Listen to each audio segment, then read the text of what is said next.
আসসালামু আলাইকুম।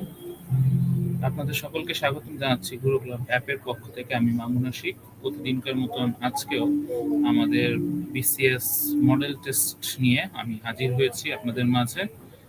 তো প্রতিদিনকার মতন আপনারা সকলেই জানেন যে আমরা প্রতিদিন ৭টার সময় আমরা একটি নিয়মিতভাবেই বিসিএস এর মডেল টেস্ট আয়োজন করি আমাদের বিসিএস প্রত্যাশীদের জন্য, এবং এই মডেল টেস্টের মাধ্যমে আমরা চেষ্টা করি আমাদের সকলের সাথে একসাথে আমরা নিজেরা বিসিএস প্রস্তুতিটাকে সুনিপুণভাবে এবং ভালোভাবে এগিয়ে নিয়ে যেতে। তো আপনাদের সকলের প্রতি অনুরোধ থাকবে, আপনারা একটু কাইন্ডলি কমেন্ট করে জানাবেন আমাদের স্ক্রিন দেখা যাচ্ছে কিনা, এবং বা কথা শোনা যাচ্ছে কিনা, বা কোনো সমস্যা হচ্ছে কিনা, এবং কে কোথা থেকে দেখছেন একটু যদি কাইন্ডলি জানাতেন আমাদের। আমরা এখনই হয়তো আমাদের টেস্ট কুইজটা শুরু করব, মডেল টেস্ট শুরু করব। তো আমি আপনাদের সকলের উত্তরের অপেক্ষা করছি। আজকে আমরা বেশ কয়েকটি প্রশ্ন নিয়ে হাজির হয়েছি, বিসিএস স্ট্যান্ডার্ড প্রশ্ন আপনাদের সামনে তুলে ধরবো। আমরা আপনাদেরকে জিজ্ঞাসা করব, আমরা উত্তরগুলোও দেখব, আমরা চেষ্টা করব উত্তরের একটু বিস্তারিত জানতে, এবং আমরা সকলে মিলেই আসলে বিসিএস যে জার্নিটা আমাদের, এই জার্নিটাকে আসলে আমরা এগিয়ে নিয়ে যাব। তো কথা বাড়াতে চাই না, কারণ হচ্ছে আমাদের বেশ কয়েকটি প্রশ্ন রয়েছে। তো আপনাদের সকলের প্রতি অনুরোধ থাকবে, আপনারা আমাদের এই প্রোগ্রামটি লাইক কমেন্ট শেয়ার করবেন, আপনাদের পরিচিত যারা প্রস্তুতি নিচ্ছে তাদের মাঝে ছড়িয়ে দিবেন। হয়তো আপনার না হলেও যে প্রস্তুতি নিচ্ছে তার হয়তো দরকার হতে পারে, এবং আমাদের যে প্রশ্নগুলো আপনারও যে সরকারি চাকরি প্রিপারেশন নিতে গেলে আপনারও দরকার হবে। তো এবং পরীক্ষার মাধ্যমে আসলে আমরা বুঝতে পারি যে আমাদের প্রিপারেশন কত দূর আছে। নাহলে আমরা শুধু সারাদিন পড়তেই থাকলাম কিন্তু আসলে আমরা নিজেদের যাচাই করলাম না, তাহলে কিন্তু আসলে আমরা বুঝতে পারবো না যে আসলে আমাদের অবস্থানটা কোথায়। এবং নিজের অবস্থানটা জানতে হলে অবশ্যই আমাদের সকলের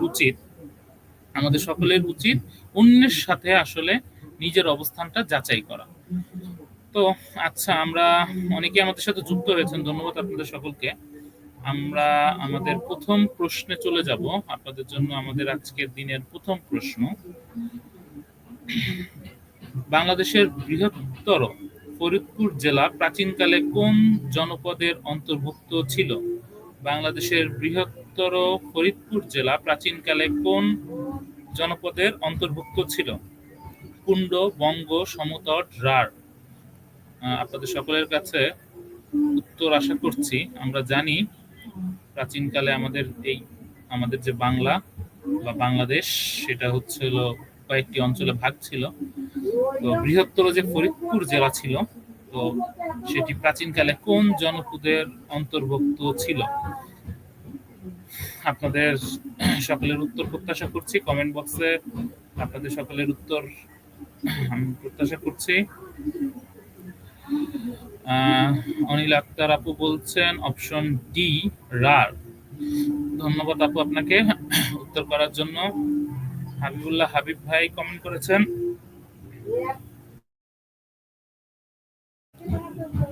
দুঃখিত, হাবিবুল্লাহ হাবিব ভাই কমেন্ট করেছেন অপশন বি, বঙ্গ।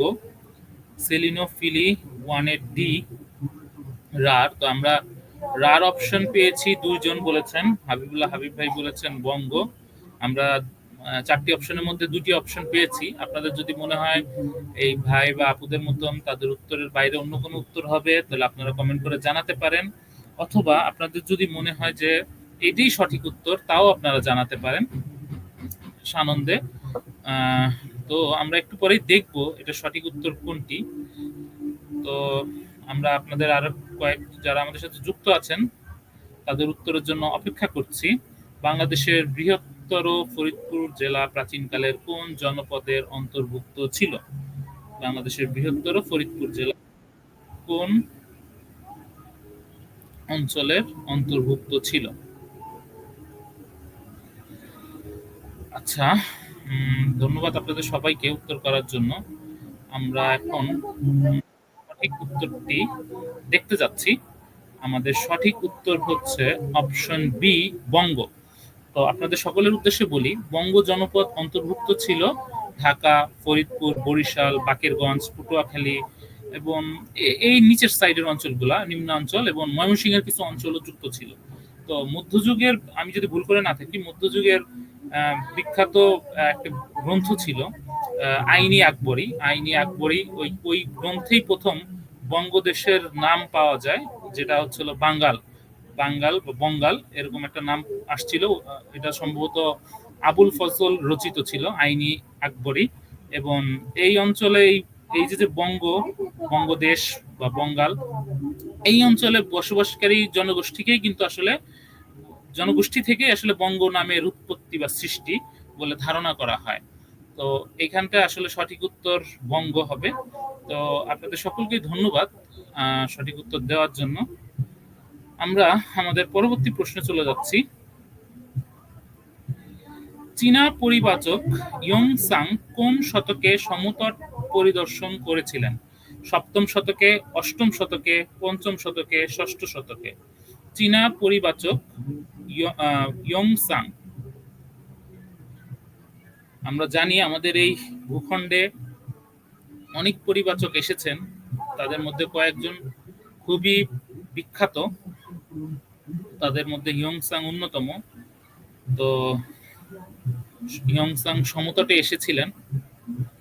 তো সমতটে এসেছিলেন কোন শতকে? শতকের ব্যাপারটা খেয়াল রাখবেন, সাল এবং শতকের কিন্তু একটা ডিফারেন্স আছে। তো ওইটা একটু খেয়াল রেখে উত্তর দিবেন সকলেই। আপনাদের একটু জাস্ট হিন্টস দিলাম। তো অনিল আক্তার আপু বলছেন ষষ্ঠ শতকে। আচ্ছা, আমরা দেখি উত্তরটি সঠিক কিনা।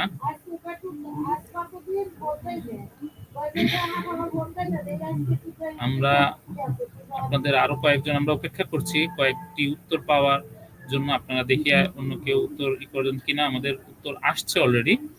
সেলিনোফিলি আপু বলছেন অপশন 2 ডি, ষষ্ঠ শতকে।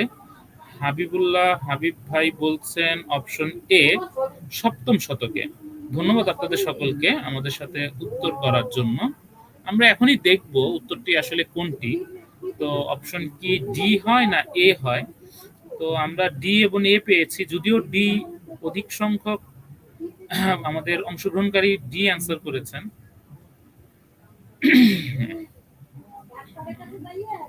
আমরা দেখি সংখ্যাগরিষ্ঠের মতামত ঠিক হয় নাকি অন্য কোনো উত্তর হয়, নাকি সম্পূর্ণ ডিফারেন্ট একটা উত্তর হয়। সো আমরা আরেকটু অপেক্ষা করব, এরপরে আমরা হয়তো সঠিক উত্তরটি দেখে নিব। সঠিক উত্তরের মাধ্যমে আমরা জেনে যাব এই প্রশ্নের উত্তর কি হবে। তো এটা একটা খুবই গুরুত্বপূর্ণ প্রশ্ন। চীনা পরিবাচক ইয়োং-সাং, তো আমরা জানি চীনা পরিবাচক ইয়োং-সাং কিন্তু বৌদ্ধ সংস্কৃতির যে বিদ্যমান অবস্থা এটা প্রচার করতেই এসেছিলেন মূলত। তিনি বৌদ্ধ সংস্কৃতির, এবং তিনি একজন টুরিস্ট, পর্যটক, তিনি দেশ বিদেশে ঘুরে বেড়াতেন সে সময়। এবং তিনি বৌদ্ধ সংস্কৃতির বিদ্যমান অবস্থার যে বর্ণনা রেখে গেছেন, তা থেকে কিন্তু এখন বোঝা যায় যে কুমিল্লার যে লালমাই অঞ্চল, কুমিল্লার লালমাই অঞ্চল এটাই কিন্তু আসলে সমতট। আমরা যে কুমিল্লার লালমাই অঞ্চলটা আছে এটাই কিন্তু সমতট। সম্ভবত মেঘনার যে পূর্ববর্তী যে অঞ্চলটা ওইটাই হলো আপনার সমতট ছিল। তো এটা হচ্ছে হলো ত্রিপুরা, যেটা আগের যেটাই ছিল, এবং নোয়াখালী অঞ্চল, ত্রিপুরা, কুমিল্লা, নোয়াখালী, এই এই অঞ্চলটাই ছিল প্রাচীন সমতট। এবং এটা কিন্তু আসলে পাওয়া যায় চীনা পরিবাচক হিয়োং-সাং এর সেই গ্রন্থ থেকেই, বা তার বর্ণনা থেকেই আসলে এটা উঠে আসে যে তৎকালীন সময়ে এটা হিয়োং-সাং এর সেই তখন ওনার বর্ণনা থেকে এগুলো উঠে আসে। এবং এখানে সঠিক উত্তর হচ্ছে এ, সপ্তম শতক। তিনি সপ্তম শতকে তিনি হচ্ছিলেন এই সমতট, আমি যেটা এতক্ষণ আমি যদি ভুল করে না থাকি, আমি যে এরিয়াগুলো বললাম, তো এই এরিয়াগুলোতে উনি এসেছিলেন সপ্তম শতকে। তো হাবিবুল্লাহ হাবিব ভাই, আপনাকে অভিনন্দন। অনিল আক্তার এবং সেলিনোফিলি হচ্ছে হলো আপনাদের উত্তরটি সঠিক হয়নি, কিন্তু আপনাদের সকলকে আন্তরিক ধন্যবাদ আমাদের সাথে থাকার জন্য। আপনারা ওই উত্তরটি জেনে নিলেন। তো আমাদের সাথে শেষ পর্যন্ত থাকার জন্য আপনাদের অনুরোধ করছি। আমরা এখন চলে এসেছি আমাদের তৃতীয় প্রশ্নে। ইখতিয়ার উদ্দিন মোহাম্মদ বিন বখতিয়ার খিলজি জাতিতে কোন বংশের ছিলেন? আফগানি, পার্সিয়ান, আরাবিয়ান, তুর্কি? ইখতিয়ার উদ্দিন মোহাম্মদ বিন বখতিয়ার বখতিয়ার খিলজি জাতিতে কোন বংশের ছিলেন? আফগানি, পার্সিয়ান, আরাবিয়ান, তুর্কি। আমরা জানি ইকতার উদ্দিন মোহাম্মদ বিন বখতিয়ার খিলজি একজন বিখ্যাত চরিত্র আমাদের এই বাংলাদেশের জন্য। তো আপনারা সকলেই হয়তো জেনে থাকবেন।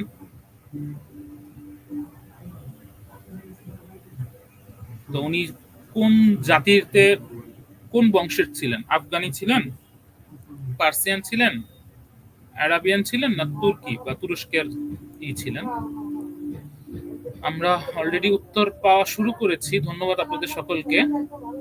হাবিবুল্লাহ হাবিব ভাই বলছেন অপশন ডি তুর্কি। সেলিনো ফিলি বলছেন অপশন ডি তুর্কি। তো আমারও মনে হচ্ছে অপশন ডি তুর্কি। তো আমরা দেখবো এটা সঠিক উত্তর কি হয়, এবং আমরা একটু অপেক্ষা করব যদি আর কেউ সঠিক উত্তর দেয়। অনিল আক্তার আপু বলছেন অপশন 3 সি অর্থাৎ আরাবিয়ান। দ্যাটস গুড, আমরা একটা ডিফারেন্ট উত্তর পেলাম। Option 3 C Arabian. তো বাকি দুজনের চাইতে এনার উত্তরটা একটু ভিন্ন। তো আপনাদের বাকি যারা আপনাদের সাথে যুক্ত আছেন তারা যদি মনে করেন যে না, এর চাইতে ভিন্ন উত্তর হতে পারে, এই দুটি সঠিক উত্তর নয়, অন্য কোনোটি সঠিক উত্তর, আপনারা দিতে পারেন। অথবা আপনারা যদি মনে করেন যে এটিই সঠিক উত্তর, তাও আপনারা জানাতে পারেন। Comment box is open for all. So আপনারা কমেন্ট করতে পারেন, আমাদের সাথে যুক্ত থাকতে পারেন। আমাদের সাথে যুক্ত থেকে নিজের যে জ্ঞান, এটা আপনি যেমন বলতে পারেন। আপনি যদি কোনো অ্যাডিশনাল তথ্য জানেন, আপনি সেটাও আমাদের সাথে শেয়ার করতে পারেন। তথ্য এমন একটা জিনিস যেটা শেয়ার করলে কখনো কমবে না, বরং আপনারই বাড়বে।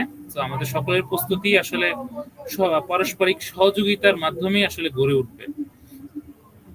তো আমরা দেখবো এটা সঠিক উত্তর কি। তো আমরা এখন চলে যাচ্ছি এই প্রশ্নের সঠিক উত্তরে। এই প্রশ্নের সঠিক উত্তর অপশন 3 ডি তুর্কি। ধন্যবাদ যারা আমাদের সাথে এতক্ষণ যুক্ত ছিলেন এবং সঠিক উত্তর দিয়েছেন। আপনাদের আন্তরিক শুভেচ্ছা। ইকতার উদ্দিন মোহাম্মদ বিন বখতিয়ার খিলজি জাতিতে তুর্কির জাতির ছিলেন, তুরস্কের ছিলেন, এবং তুরস্কের থেকেই তিনি খুব সম্ভবত 1204 সালে বা এই সময়কার ওই ওই আপনার হচ্ছিল এই মহাদেশে করতে এসেছিলেন। তো যাই হোক, আমরা পরবর্তী প্রশ্নে চলে যাচ্ছি। বাংলার প্রথম স্বাধীন সুলতান হিসেবে বাংলা শাসন করেন কে? সুলতান শামসুদ্দিন ফিরোজ শাহ, মোহাম্মদ বিন বখতিয়ার খিলজি, নাসিরুদ্দিন মোহাম্মদ শাহ, ফখরুদ্দিন মোবারক শাহ। বাংলার প্রথম স্বাধীন সুলতান। আমরা শেষেরটা হয়তো জানি, বাংলার আমরা অনেক শুনেছি বাংলার শেষ স্বাধীন নবাব সিরাজউদ্দৌলা। এখন প্রশ্নে দিয়েছে প্রথমটা কি, প্রথম স্বাধীন সুলতান কে? তো ওইটা খুবই কমন প্রশ্ন। এটা হয়তো আমরা অনেকেই জানি কিনা জানি না। দেখি আপনাদের উত্তর দেখলে বোঝা যাবে আপনারা হয়তো এটা আমাদের জানা আছে কিনা। তো যারা প্রস্তুতি নিচ্ছেন তারা অবশ্যই হয়তো জানেন, যারা বিশেষ প্রস্তুতিতে আছেন তাদের জন্য এগুলো আসলে জানাটা one kind of mandatory. So এটা জানতেই হবে, না জানলেই আসলে নিজেরই লস। হ্যাঁ, অবশ্যই আমার ধারণা আমি যেটা বলেছিলাম যে আপনারা অনেকে যারা বিশেষ প্রস্তুতি নিচ্ছেন তারা জানেন। অলরেডি আমাদের কিন্তু দর্শকরা উত্তর করছেন। সেলিনো ফিলি বলছেন 4 ডি ফখরুদ্দিন মোবারক শাহ। আমি জানি না উত্তরটি সঠিক কিনা, আমরা দেখবো এখনই যে উত্তরটি সঠিক হলো কিনা। যদি উত্তরটি সঠিক হয় তাহলে আপনাদের জন্য অসংখ্য ধন্যবাদ। যদি সঠিক নাও হয় তাহলে আসলে আমাদের খুব একটা ক্ষতি নেই। আমি যেটা সবসময় বলি যে আমাদের আসলে ভুল করতে করতেই আমরা শিখি। তো প্র্যাকটিস করতে করতেই আমরা আসলে শিখবো। হাবিবুল্লাহ হাবিব ভাই বলছেন ফখরুদ্দিন মোবারক শাহ। আমরা দেখবো এটা সঠিক উত্তর কি। আমরা আরেকটু অপেক্ষা করব, অপেক্ষা করে আমরা সঠিক উত্তরে চলে যাব। এটার বাংলার স্বাধীন সুলতান এটা কে, এটা আমরা দেখব। তবে একটা হিন্স দিতে পারি আমি আপনাদের, যে বাংলার প্রথম স্বাধীন সুলতান ইনি যে ছিলেন তার রাজধানী ছিল সোনারগাঁয়, এবং ঐতিহাসিক রাজধানী ছিল সোনারগাঁয়ে। আমরা এখন সঠিক উত্তরটি দেখব, এবং সঠিক উত্তরটি হচ্ছে অপশন ডি ফখরুদ্দিন মোবারক শাহ। আপনারা সবাই সঠিক উত্তর দিয়েছেন। ধন্যবাদ আপনাদের সকলকে সঠিক উত্তর দেওয়ার জন্য। মাত্রই অনিল আক্তার আপু কমেন্ট করেছেন মোহাম্মদ বিন বখতিয়ার খেলজি। দুঃখিত আপু, আপনার উত্তরটি সঠিক নয়। সঠিক উত্তর অপশন ডি, বাংলায় প্রথম স্বাধীন মুসলিম সালতানাতের প্রতিষ্ঠাতা ছিলেন তিনি। এবং আমি যেটা বলতেছিলাম যে তার রাজধানী ছিল ঐতিহাসিক নগর সোনারগাঁয়। তো যাই হোক, আমরা ব্যাপারটি শিখলাম সকলেই। আপনারা সবাই কে কতটা পারছেন একটু নোট করে রাখবেন। আমরা মডেল টেস্টের শেষে আপনাদের সকলের কাছ থেকে আপনাদের নাম্বারটি কমেন্ট বক্সে আশা করব, এবং আপনাদের কমেন্ট বক্স থেকে আমরা আসলে জানতে পারবো আপনারা কে কেমন করলেন। তো আপনারা নিজের থেকে একটা এটা কাউন্ট করে রাখবেন। আপনাদের সকলের প্রতি অনুরোধ থাকলো কার কতটি হলো, তাহলে আপনি প্রতিদিন যদি এটা করেন আপনার নিজের ইমপ্রুভমেন্টের জায়গা কিন্তু আপনি বুঝতে পারবেন কোথায় আপনার ঘাটতি আছে, কোথায় কম পাচ্ছেন, না প্রতিদিন কিভাবে উন্নতি হচ্ছে না অবনতি হচ্ছে, আপনাকে পড়া আরো বাড়াতে হবে কিনা বা এই গতিতেই চালাতে হবে কিনা। তো আপনাদের সকলের প্রতি অনুরোধ থাকবে যে আপনারা এটা একটু নোট করবেন কাইন্ডলি। আচ্ছা, আমরা আর কথা বেশি বলবো না, আমরা পরবর্তী প্রশ্নে চলে যাচ্ছি। ইংরেজদের সুরাটে বাণিজ্য কুঠি নির্মাণের অনুমতি দেন কে? নবাব সিরাজউদ্দৌলা, সম্রাট শাহজাহান, নবাব আলীবর্দী খান, সম্রাট জাহাঙ্গীর। ইংরেজ সুরাটে বাণিজ্য কুঠি নির্মাণের অনুমতি দেন কে? প্রথম ইংরেজদের বাণিজ্য কুঠি নির্মাণের অনুমতি কে দিয়েছিলেন? সিরাজউদ্দৌলা, শাহজাহান, আলীবর্দী খান, না সম্রাট জাহাঙ্গীর?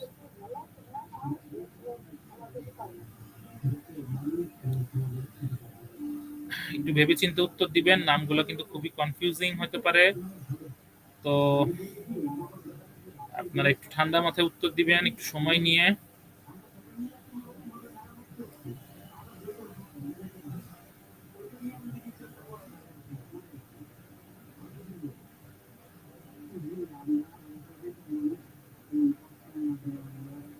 আপনাদের সকলের কাছ থেকে আমি উত্তর আশা করছি, আমি অপেক্ষা করছি আপনাদের সকলের কাছ থেকে উত্তরের জন্য। ইংরেজ সুরাটে বাণিজ্য কুঠি নির্মাণের অনুমতি কে দিয়েছিলেন? আমরা দেখব সঠিক উত্তরটি হয়তো কিছুক্ষণের মধ্যেই দেখব। আমরা জানি ব্রিটিশ ইস্ট ইন্ডিয়া কোম্পানি আমাদের এই সাবকন্টিনেন্টে এসেছিলেন, এবং আসার মাধ্যমে তারা কিন্তু আসলে বাণিজ্যের কথা বলেই এসেছিলেন প্রথমে, আমরা সকলেই এই ব্যাপারে জানি। তো এই বাণিজ্যর যে অনুমতি, যে বাণিজ্য কুঠি নির্মাণ অনুমতি কে দিয়েছিলেন? তো ধন্যবাদ হাবিবুল্লাহ হাবিব ভাই কমেন্ট করার জন্য, উত্তর আসার জন্য। তো হাবিবুল্লাহ হাবিব ভাই বলছেন সম্রাট জাহাঙ্গীর। আমরা আরেকটু অপেক্ষা করি, দেখি অন্যদের অন্য কিছু মনে হয় কিনা। তো সম্রাট জাহাঙ্গীরই সঠিক উত্তর কিনা আমরা এখনই সঠিক উত্তরটি দেখে নিব।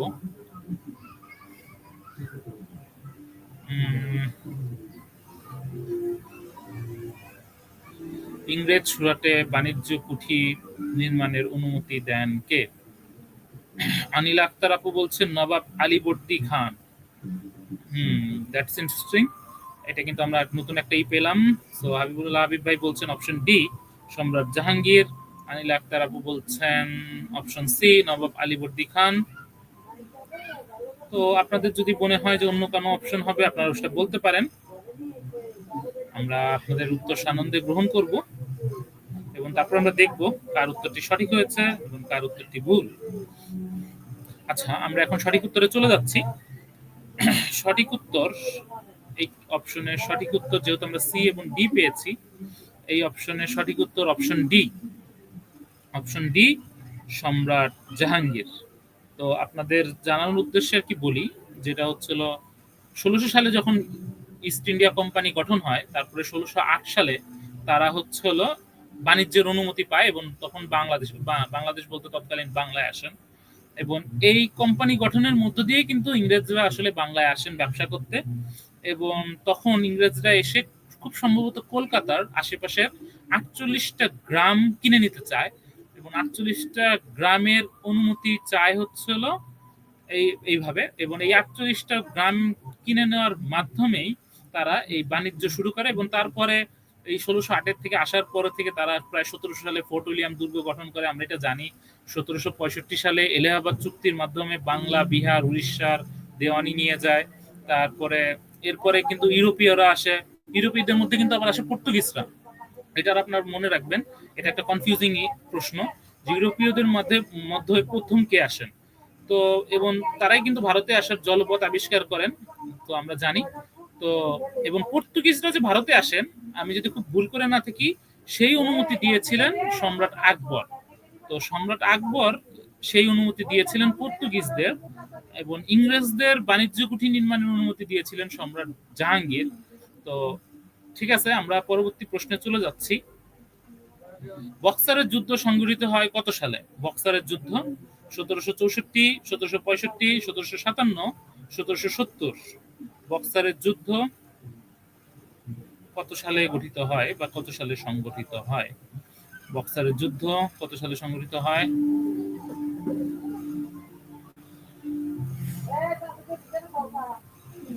আমরা সকলেই হয়তো জানি বক্সারের যুদ্ধ সম্পর্কে। আমাদের উপমহাদেশে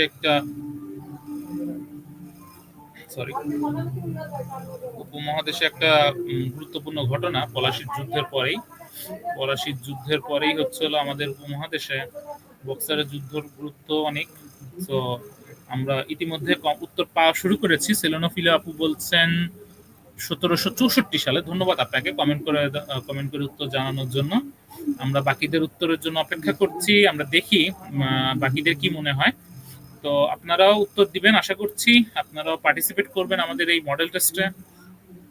তো আমরা সঠিক উত্তরটি দেখবো এখনই। তো সঠিক উত্তর দেখবো আমরা এখনই। অনেকেই উত্তর করছেন।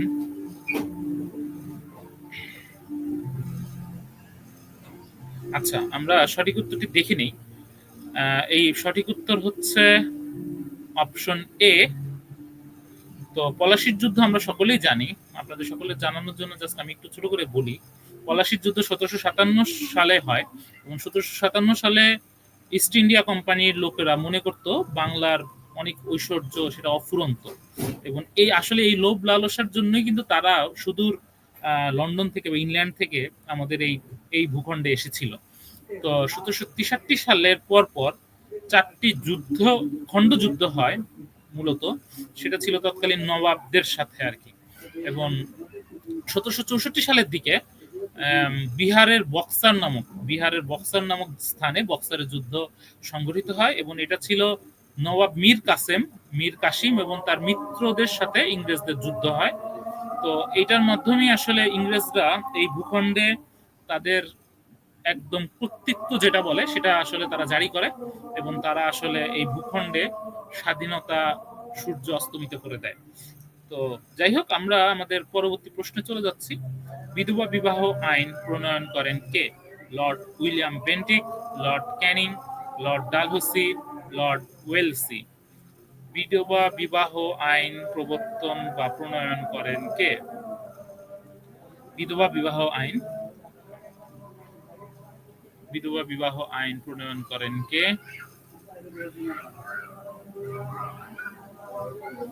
বিধবা বিবাহ আইন প্রণয়ন করেন কে? Lord William Bentinck, Lord Canning, Lord Dalhousie, Lord Wellesley. বিধবা বিবাহ আইন প্রণয়ন করেন কে? আপনাদের সকলের উত্তর কমেন্ট বক্সে আশা করছি।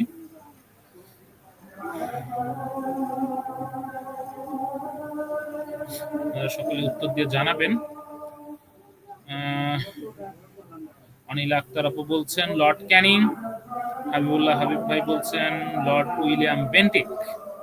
আচ্ছা, আমরা 2 ধরনের উত্তর পেয়েছি। আপনারা যারা আমাদের সাথে যুক্ত আছেন তাদেরকে অনুরোধ করব আমাদেরকে সঠিক উত্তর জানানোর জন্য। আপনারা সকলেই সঠিক উত্তর দিয়ে আমাদের সঙ্গে থাকবেন এবং আমাদের অনুষ্ঠানের শেষ পর্যন্ত দেখবেন। সেলিনো ফিলি বলছেন অপশন 7C, লর্ড ডালহৌসি।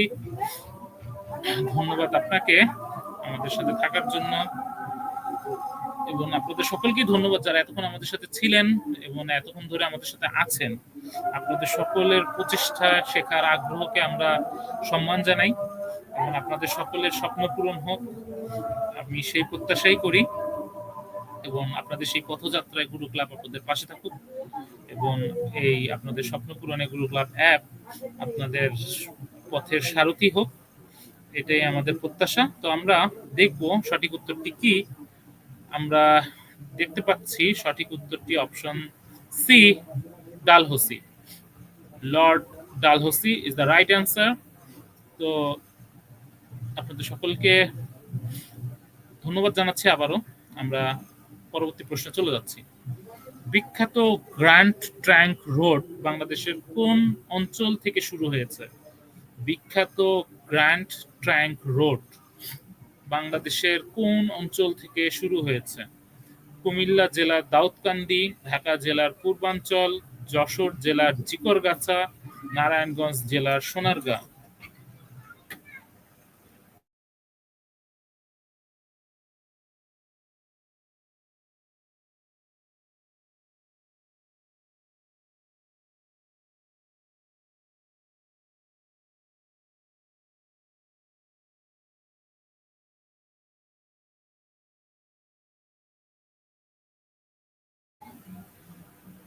বিখ্যাত গ্র্যান্ড ট্রাঙ্ক রোড বাংলাদেশের কোন অঞ্চল থেকে শুরু হয়েছে? আপনাদের সকলের কমেন্ট আশা করছি।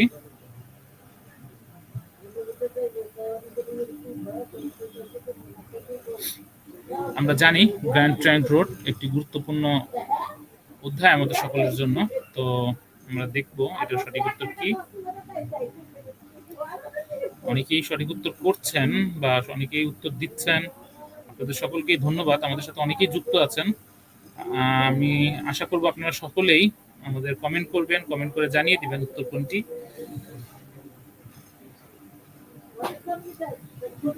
তো বিখ্যাত গ্র্যান্ড ট্রাঙ্ক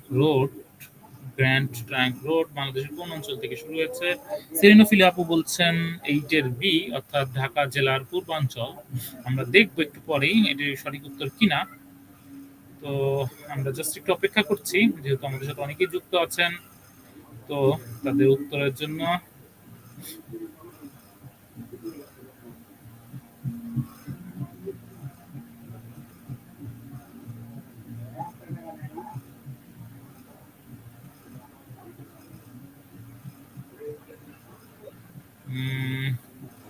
অনিল আক্তার আপু বলছেন অপশন বি, ঢাকা জেলার পূর্বাচল থেকে গ্র্যান্ড ট্রাঙ্ক রোড। আমি বাকিদের কাছ থেকেও উত্তর প্রত্যাশা করছি, এবং এই রোডটা খুবই গুরুত্বপূর্ণ একটা রোড এবং বিখ্যাত একটি রোড। এটি বাংলাদেশের কোন জেলা থেকে শুরু হয়েছে আমার সেটা হচ্ছে আমরা আপনাদের কাছে জানতে চেয়েছি। কোথা থেকে শুরু হয়েছে আমাদের অলরেডি উত্তর এসেছে কিছু, আমরা দেখতে চাই এই রোডটি আসলে কোথা থেকে শুরু হয়েছে, সঠিক উত্তর কি হয়। তো আমরা আরেকটু অপেক্ষা করি, সঠিক উত্তর দেখব। এবং এই রোডটি কিন্তু আসলে অনেকগুলাই মানে শহর অতিক্রম করে টেকনাফ দিয়ে মিয়ানমারে চলে গিয়েছে। তো অনেকগুলা শহর, বিশেষ করে কলকাতা, কানপুর, আগ্রা, দিল্লি, অমৃতসর, ইন্ডিয়ার অনেকগুলো শহরের মধ্যে দিয়ে গিয়েছে। তারপর পাকিস্তানের মধ্যে দিয়েও গিয়েছে, লাহোর, রাওয়ালপিন্ডি, ঠিক আছে। এবং আমি যদি ভুল করে না থাকি, বোধহয় আফগানিস্তানের মধ্য দিয়েও গিয়েছে, এক্সটেন্ডেড করা হয়েছে কাবুল পর্যন্ত। তো এই গ্র্যান্ড ট্রাঙ্ক রোডটার কোথা দিয়ে গিয়েছে সেটা হচ্ছে বাংলাদেশের অংশটা। তো আমরা সঠিক উত্তরটি দেখে নিব। সঠিক উত্তর নারায়ণগঞ্জ জেলার সোনারগাঁ। দুঃখিত, আপনাদের উত্তরটি সঠিক হয়নি। তো বিখ্যাত গ্র্যান্ড ট্রাঙ্ক রোডটি বাংলাদেশের সোনারগাঁ অঞ্চল দিয়ে গিয়েছে, যে নারায়ণগঞ্জ জেলার সোনারগাঁ অঞ্চল দিয়ে। ধন্যবাদ আপনাদের সকলকে উত্তর করার জন্য। আমরা পরবর্তী প্রশ্নে চলে যাচ্ছি। পরবর্তী প্রশ্ন হচ্ছিল, প্রাচীনকালে বৌদ্ধ ধর্মের পৃষ্ঠপোষক ছিলেন কে?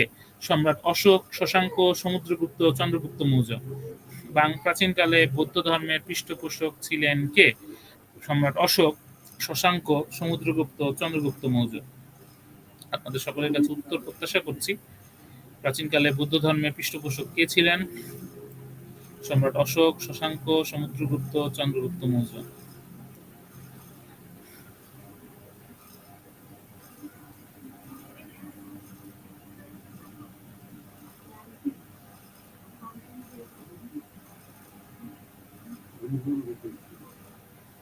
প্রাচীনকালে বৌদ্ধ ধর্মের পৃষ্ঠপোষক ছিলেন কে?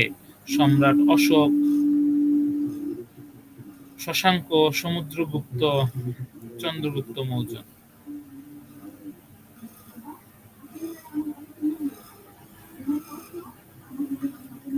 আমরা উত্তর আশা করছি সম্ভবত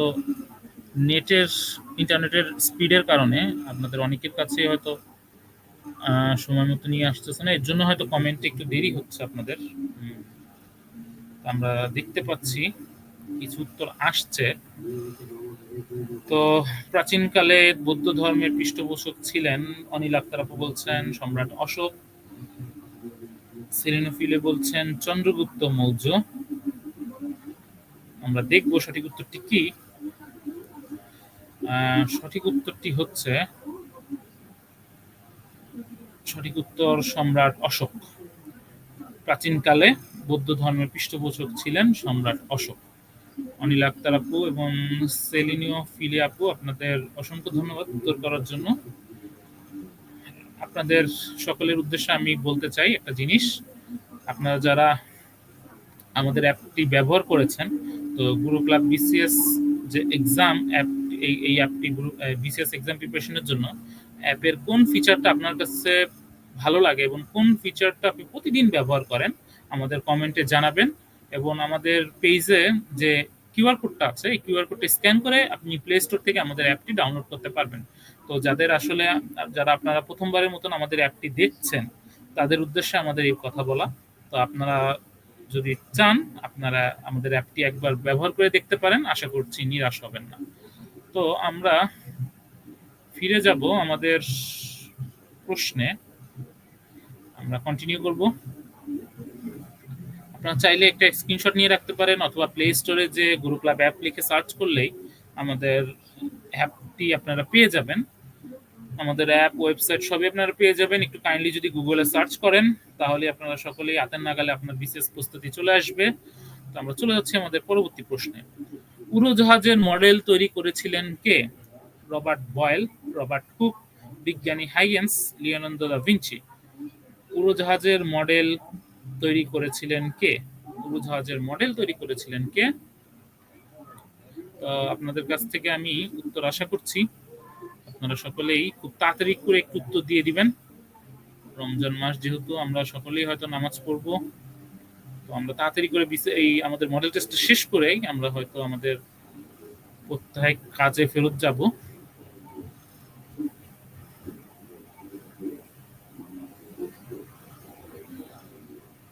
তো উড়োজাহাজের মডেল তৈরি করেছিলেন কে? রবার্ট বয়েল, রবার্ট হুক, বিজ্ঞানী হাইগেন্স, লিওনার্দো দা ভিঞ্চি। তো আমরা দেখব উড়োজাহাজের মডেল কে তৈরি করেছিলেন। তো উড়োজাহাজের মডেল তৈরি করেছিলেন কে? আপনাদের সকলের কাছ থেকে আমি উত্তর আশা করছি। উড়োজাহাজের মডেল তৈরি করেছিলেন কে? তো উড়োজাহাজের মডেল তৈরি করেছিলেন কে? 10 নম্বর প্রশ্নের উত্তর সেলিনো ফিলে বলছেন রবার্ট বয়েল। রবার্ট বয়েলের অনেকগুলো সূত্র সম্পর্কে আমরা জানি, বিজ্ঞানে তার অনেকগুলো সূত্র আছে। দেখি আজকে তার উত্তরটি সঠিক হয় কিনা, তার কর্মকাণ্ডের মধ্যে উড়োজাহাজের মডেল আছে কিনা। ধন্যবাদ আপনাকে সেলিনো ফিলে আপু কমেন্ট করার জন্য। আমরা দেখব সঠিক উত্তরটি রবার্ট বয়েল কিনা বা অন্য কিছু। তো সঠিক উত্তর লিওনার্দো দা ভিঞ্চি। 10-এর ডি, লিওনার্দো দা ভিঞ্চি। আপনাদের যাতে সঠিক উত্তর হয়েছে, আপনারা একটি পয়েন্ট পাবেন, বা আপনাদের একটি প্রশ্ন সঠিক হয়েছে, এভাবে আপনারা নোট করতে পারেন। এবং যারা ভুল হয়েছে তারা উত্তরটি শিখে নিলেন। তো সঠিক উত্তর Leonardo da Vinci. Habibullah Habib, আপনার উত্তরটি সঠিক হয়েছে। অনিল আক্তার আপু, আপনার উত্তরটি ভুল হয়েছে। আপনাদের সকলকে ধন্যবাদ। আমরা চলে যাচ্ছি আমাদের পরবর্তী প্রশ্নে। যে যন্ত্রের সাহায্যে কোনো বর্তনীর তড়িৎ প্রবাহ মাত্রা সরাসরি পরিমাপ করা হয় তাকে কি বলে? গ্যালভানোমিটার, তড়িৎ প্রবাহ মিটার, অ্যামিটার, ভোল্টমিটার। আমি আবার বলছি, যে যন্ত্রের সাহায্যে কোনো বর্তনীর তড়িৎ প্রবাহ মাত্রা সরাসরি পরিমাপ করা যা হয় তাকে কি বলে? যে যন্ত্রের সাহায্যে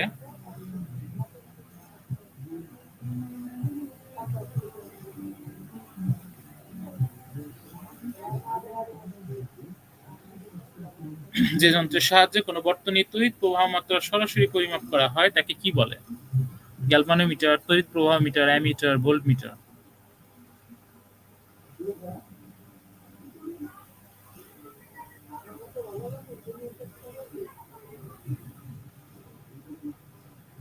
আমরা আপনাদের উত্তরের জন্য অপেক্ষা করছি।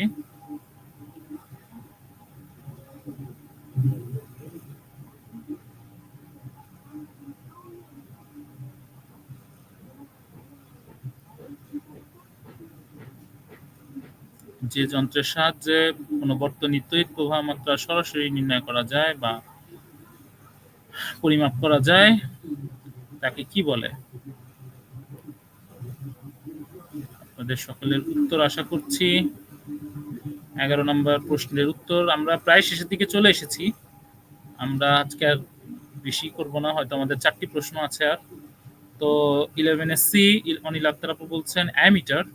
আমরা দেখব উত্তরটি সঠিক কিনা।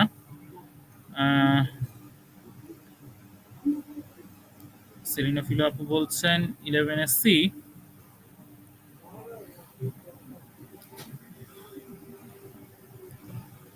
আমরা দেখব উত্তরটি সঠিক কিনা। হ্যাঁ, আপনাদের দুজনের উত্তরই সঠিক। 11 C ammeter is the right answer. আপনাদের সকলকে ধন্যবাদ জানিয়ে আমি পরবর্তী প্রশ্নে চলে যাচ্ছি। পানির কয়টি অবস্থা রয়েছে? 2টি, 3টি, 4টি, 5টি। পানির কয়টি অবস্থা রয়েছে? আমরা এটা মনে হয় সবাই জানি, খুবই কমন প্রশ্ন। পানির কয়টি অবস্থা রয়েছে, এটা একদমই ইজি প্রশ্ন। তো বিসিএস তো সব ধরনের প্রশ্নই থাকে, তো এটার জন্যই এই ধরনের একটি প্রশ্ন দেওয়া, কারণ আমাদের হার্ড, বেসিক, ইন্টারমিডিয়েট, অ্যাডভান্স সব ধরনের প্রশ্নই কিন্তু আমাদের বিসিএস আসে, এবং অনেক সময় আমরা ছোটখাটো কমন প্রশ্নেও এগুলো ভুল করি। তো আপনারা সকলেই খুব তাড়াতাড়ি করে উত্তর দিয়ে দিন এই প্রশ্নটির। তো আমরা সকলেই জানি পানির কয়টি অবস্থা রয়েছে, ছোটবেলা থেকে এটা পড়ে আসছি। পানির কয়টি অবস্থা, পানির কয়টি অবস্থা রয়েছে সেটি আমরা আসলে সকলে উত্তর দিয়ে দেই কমেন্ট বক্সে। পানির কয়টি অবস্থা রয়েছে?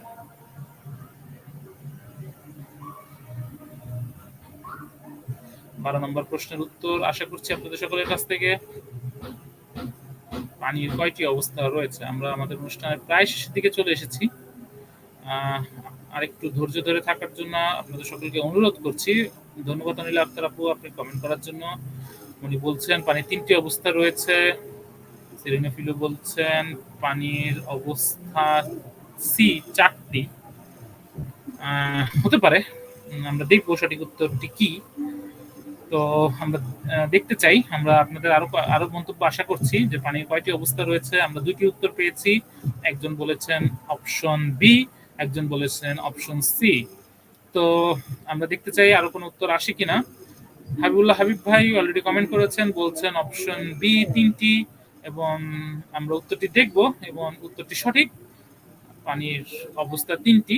তো B is the right answer. আপনাদের সকলকে ধন্যবাদ আমাদের সাথে অংশ নেওয়ার জন্য। আপনাদের সকলে যার যা ল্যাকিং ছিল অথবা যার যেটা কনফিউশন ছিল, কনফিউশনটা আশা করি কেটে গেছে প্রশ্নের মাধ্যমে। আমরা আমাদের 13 নম্বর প্রশ্নে উপনীত হয়েছি। ভূমিকম্পের ফলে সৃষ্ট ভূতরঙ্গকে কি বলা হয়? যান্ত্রিক তরঙ্গ, বেতার তরঙ্গ, গামারসিক তরঙ্গ, তাড়িত চুম্বক তরঙ্গ। বেশ কয়েকদিন ধরে ভূমিকম্প হচ্ছে এবং দেখলাম লাস্ট 1-2 মাসে অনেকবারই হয়েছে, গতকালকে পেপারই দেখলাম। তো এবং মাঝারি মাত্রার ভূমিকম্পগুলো হচ্ছে। তো আমাদের সকলেরই জানা উচিত ভূকম্পনের ফলে সৃষ্ট যে ভূতরঙ্গ হয় সেটা কি ধরনের তরঙ্গ। আমরা সকলেই উত্তর করবো আশা করছি। তো আমরা আমাদের 13 নম্বর প্রশ্নে চলে এসেছি। আমাদের আর 2টি প্রশ্ন বাকি আছে, আপনাদের সকলের কাছ থেকে উত্তর আশা করছি। তো তরঙ্গ চ্যাপ্টারটা কিন্তু বিজ্ঞানে খুবই ইম্পর্টেন্ট একটা চ্যাপ্টার, এবং প্রতি বছরই একটি দুটি প্রশ্ন আসে। যে কোনো চাকরির পরীক্ষা দিতে গেলেই বিজ্ঞানের প্রশ্ন থাকলে কিন্তু তরঙ্গ থেকে প্রশ্ন আসে। তো আমরা যারা সায়েন্স ব্যাকগ্রাউন্ড অথবা নন সায়েন্স ব্যাকগ্রাউন্ড সকলের জন্যই কিন্তু আসলে তরঙ্গটা খুবই ইম্পর্টেন্ট, কারণ সায়েন্সের অনেক স্টুডেন্টই তরঙ্গ হয়তো ভালোভাবে অনেক সময় বুঝতে পারে না। তো সেলিনা ফিলপ বলছেন যান্ত্রিক তরঙ্গ। আমরা দেখব উত্তরটি সঠিক কিনা। তো আমরা দেখতে পাচ্ছি সেলিনা ফিলপ বলছেন যান্ত্রিক তরঙ্গ। আমরা দেখব উত্তরটি সঠিক কিনা। আমরা এখনই হয়তো উত্তরটি দেখব। তো আমরা দেখতে চাই উত্তরটি সঠিক কিনা। এবং 13 এ যেটা অ্যান্সার করেছেন সেলিনা ফিলা আপু, অনিলা আক্তার আপু বলছেন আবার তাড়িত চুম্বক তরঙ্গ, অপশন ডি। দুঃখিত অনিলা আক্তার আপু, আপনার উত্তরটি ভুল। ভূকম্পনের ফলে সৃষ্ট ভূতরঙ্গকে যান্ত্রিক তরঙ্গ বলা হয়। তো এ ইজ দ্য রাইট অ্যান্সার। আমরা চলে যাব আমাদের সেকেন্ড লাস্ট প্রশ্নে আজকের। পিকো উপসর্গের মান কত? পিকো উপসর্গ মিন্স কোএফিসিয়েন্ট। আমরা যেটা জানি পিকো, আমরা এই পিকো উপসর্গের মান কত? 10⁻⁻9, 10⁻12, 10⁻15, 10⁻18। পিকো উপসর্গের মান কত? পিকো উপসর্গের মান কত? এটা আমাদের সেকেন্ড লাস্ট প্রশ্ন। আমাদের আরেকটি প্রশ্ন আছে, আপনাদের সকলে ধৈর্য সহকারে উত্তর দিবেন। এরপরে আমরা জানতে চাইবো আপনারা কে কত পেয়েছেন, আপনাদের কার কতটি হলো, কতটি ভুল গেল, কোথায় ভুল গেল, এগুলো আমরা অবশ্যই জানবো। এবং আপনাদের সাথে লাইভ ইন্টারাকশন করারও আমাদের সুযোগ আছে। আমাদের প্রতিদিন বিকাল 3টায় আমাদের কুইজ শো হয়।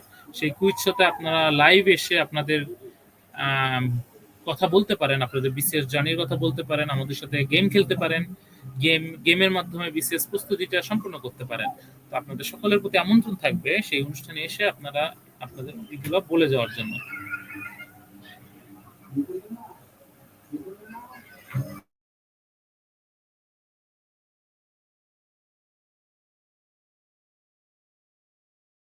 পিকো উপসর্গের মান কত? আমরা অলরেডি উত্তর পাচ্ছি। সেরিনো ফিলোজফ বলছেন বি 10⁻12, হাবিব ভাই বলছেন সি 10⁻15, অনিল আক্তার আপু বলছেন ডি 10⁻18।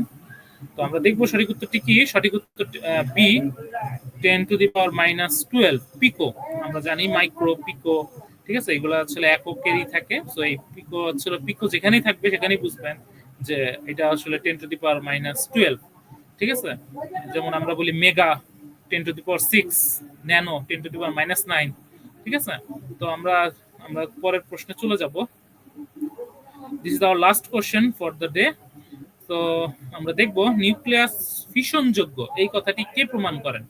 ওটো হান ও স্ট্রেসম্যান, ওটো হান ও আইনস্টাইন, আইনস্টাইন ও স্ট্রেসম্যান, স্ট্রেসম্যান ও সত্যেন্দ্রনাথ বসু। নিউক্লিয়াস ফিশনযোগ্য এইটা কে প্রমাণ করেন? এটা আমাদের আজকের দিনের শেষ প্রশ্ন আপনাদের সকলের জন্য, আমাদের 15 নম্বর প্রশ্ন এবং শেষ প্রশ্ন। নিউক্লিয়াস ফিউশনযোগ্য এই কথাটা প্রমাণ করেন কে? অটো হান স্ট্রেসম্যান, অটো হান ও আইনস্টাইন, আইনস্টাইন ও স্ট্রেসম্যান, স্ট্রেসম্যান সত্যেন্দ্রনাথ বসু।